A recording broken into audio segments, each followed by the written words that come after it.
All right, ladies and gentlemen, thank you for coming to one of our last coaches functions of the day, of the year, I'm sorry.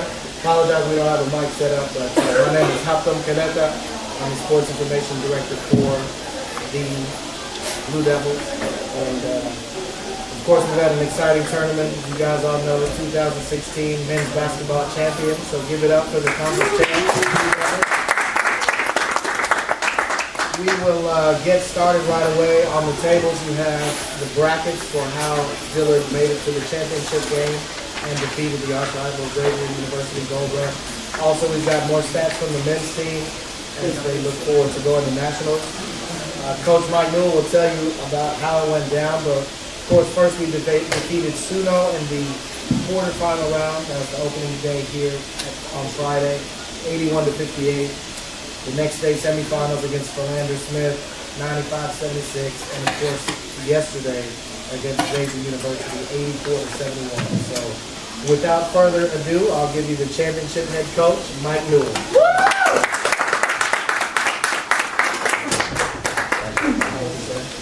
Hail Dillard. Hail Dillard. That's telling you from the outhouse to the penthouse. Pretty good feel. I tell you though, it's, the good Lord will humble you in many different ways. Got up this morning and called Kiki about we need to get some t-shirts, start selling some t-shirts, make some money.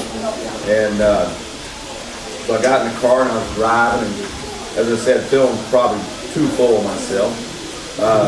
And looked behind me, and there's a little blue light. And I was speeding, and so it pulled me over, and so I got my license out, and I thought, I'm gonna try to get out of it. So he walks up, rolls the window down. I roll the window down. I said, good morning, officer. He said, you know how fast you're going, sir? I said, no. And he said, let me see your license. I said, do you know who I am? He said, no, I don't. I said, well, I'm Coach Newell. I coach Dillard University. I said, we beat Xavier yesterday for the GCAC championship. He said, do you know who I am? I said, no, sir, I don't. He said, my name is Curtis Kidd. He said, I'm an Xavier alum. About Catholic. So, and here's your ticket.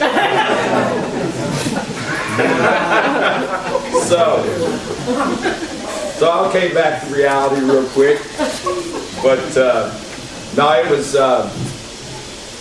as I said, this time of year, the 2 years that I was thinking about retiring, this is why you come back. I mean, I was okay during the winter time, but then during February and March, you get that itch. And I knew I still had a passion and still had a lot to give, and just needed the team. And fortunately, Dr. Barnes gave me that opportunity, and the committee. I want to thank the committee. But it was a great time. Our guys played our best basketball. We won 6 out of 7 now, and that's what you want to do. And the thing that I've always tried to do is, even back when we started in school in August and September, you start planting those seeds for the spring, for when it's time to play.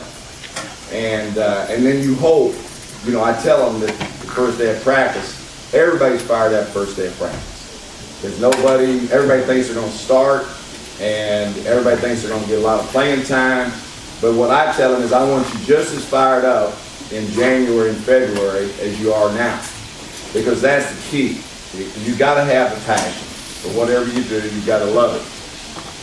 And so we start planting those seeds then, and then the teaching process begins. Not only the physical teaching of the game, of how to play it, and what is best for us to be successful, but also the mental part of making sure that you plant those seeds, reinforce them, and to where they have a belief and they buy into what you're teaching. Because if they don't buy in, you got no shot. And this group bought in, and one of the things they bought into was changing the culture. I told them the first day, I said, this group's going to be special because you got something in front of you that if you do, you're going to be remembered. You're going to come back 10, 15, 20 years from now, and you're the group who started. And money can't buy that. So it's something that they bought into, and they did a tremendous job, and are playing their best basketball right now. And that's what you want. Our guards have been inconsistent all year long, and we just sort of, we've got 5 or 6 of them, and whoever makes a shot or two that night, they get to play. And so then one night it might be 2 different ones, the next night it might be another 2 different ones. Our big men have pretty much carried us. They've been the most consistent, and but you got to have great guard play. As you've heard me tell y'all, great guards make average big men better. Great big men do not make average guards better. So, but they, in the tournament, played outstanding basketball. I was really happy for Houston. There's nothing like going out a champion. And now here's the thing, is we talked about in the dressing room. Let's don't get happy about this. Remember what I told you is planting the seed back when we started these things. We're here to do what? Win national championships. Not just one, we're here to win national championships. So that's our next agenda. It's going to take 5 games. It's going to be a grind. And we got to get players well. I don't know if you noticed it or not, but Christian Clark did not play the other night. Montre didn't play. So, and you know how much I hate playing zone, but we had to try to make sure we get through without foul trouble and also try to save our legs a little bit. And then it turned out so good that we decided to stay in the second half. And it worked. And that was a big win. I was thinking of Thomas talking about the 3 teams we had to beat are all sort of Kimbrough's foes: Suno, Philander Smith, and Xavier. So, and to beat Xavier twice within a week's time was. I know how big it is. I mean, once again, not like y'all, because y'all have been through this 10 years of losing. But I do know how big it is, how tough it is to beat teams that quick, in particular on their home court. The sad thing, if we hadn't had that one referee, we'd have to beat him 3 times. Yeah, we had him on the ropes the second half, and he made 7 out of 9 calls, but we won't have him again. That tape was broke down and sent to the conference supervisors, officials, and so you won't be seeing Mr. John anymore. Not while I'm here doing it. But it's great to go to advance. And this is the time of year, you see it on TV you're either jumping for joy or you're crying them damn crocodile tears because it's over. And, seniors don't want to sit in. People don't want to sit in, but it does end. And we got a chance to continue. I think even if the win over Philander put us in at an at-large bid, I'm pretty sure of that. But now we're looking at potentially moving up somewhere between 15 and 20, and about middle of the pack. And then what they do, I didn't realize this. I don't know whether Dr. Barnes told me this or maybe another coach, but you can't play anybody you played in the regular season schedule. You don't get them in the first round, and then you can't play a conference school until the 3rd round. And so we're going to get somebody that we haven't played. And so in order to do that, though, depending on the rankings, then they have to move that around sometime.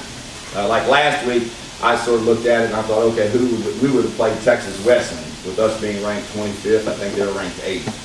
And but we can play things like it. If our guards play that well, and with our big men, I mean, we're as good as anybody in the country. And so it just, once again, you're going to have some breaks and get injuries put together, and you're going to have you're going to have some guys that come off the bench to play well. Because you can't, I mean, we've got 11 guys that will dress and make the trip, and they're all going to be counted upon, because we're going to have to get them minutes to get other guys rest.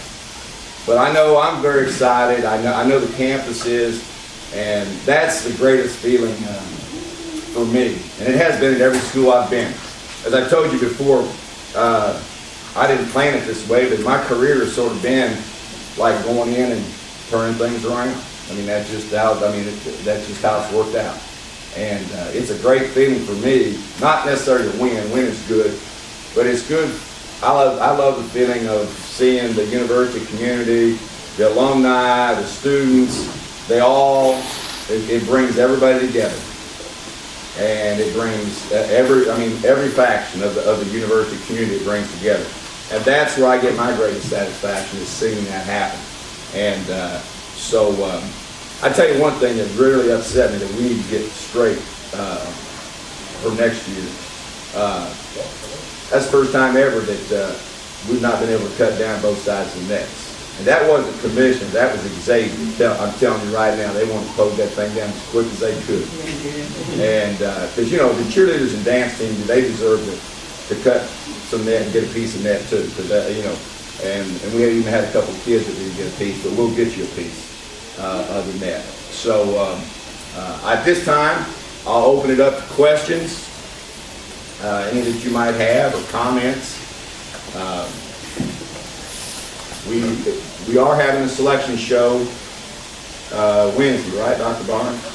Do you have any information on that? If you want? 6 o'clock downstairs. Okay, 6 o'clock downstairs. So that we will find out then who we play and when we play. Okay? Questions?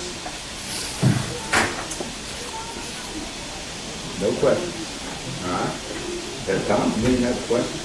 I was going to say, did Xavier respond to 50C any differently than you see Dan? Make any adjustments? We didn't play 50C. At all. No, we played 32.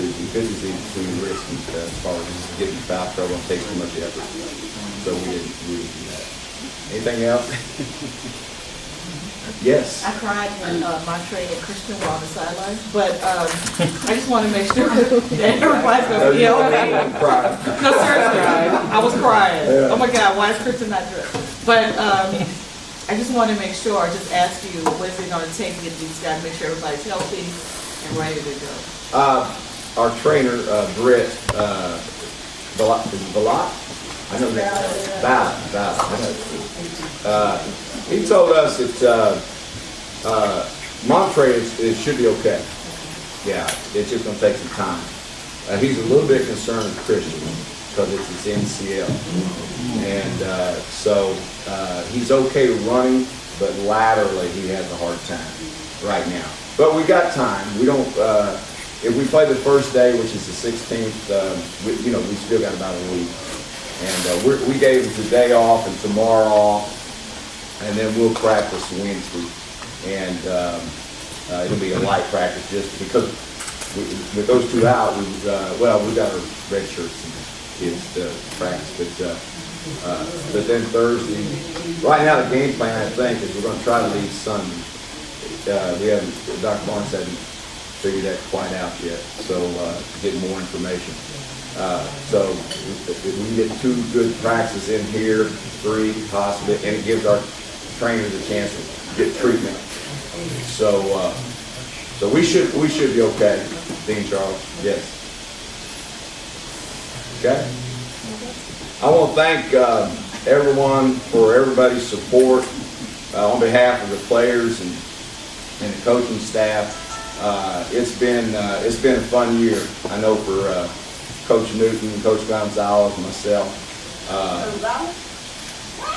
Coach Gonzalez. That's what I thought she was throwing shade. Oh, okay. I thought it was from the old name.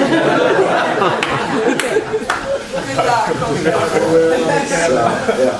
But I want to thank everyone.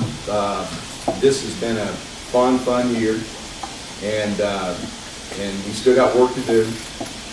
But it's fun to be somewhere and to be a part of something where people care what's happening. Not only in the athletic department, but also in the classroom and out there. And so special thank you to y'all. All right? Okay. See you at the watch party.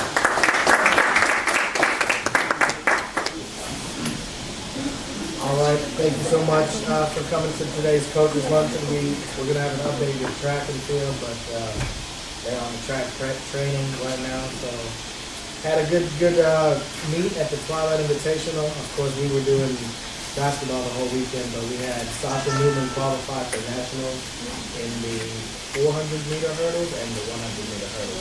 So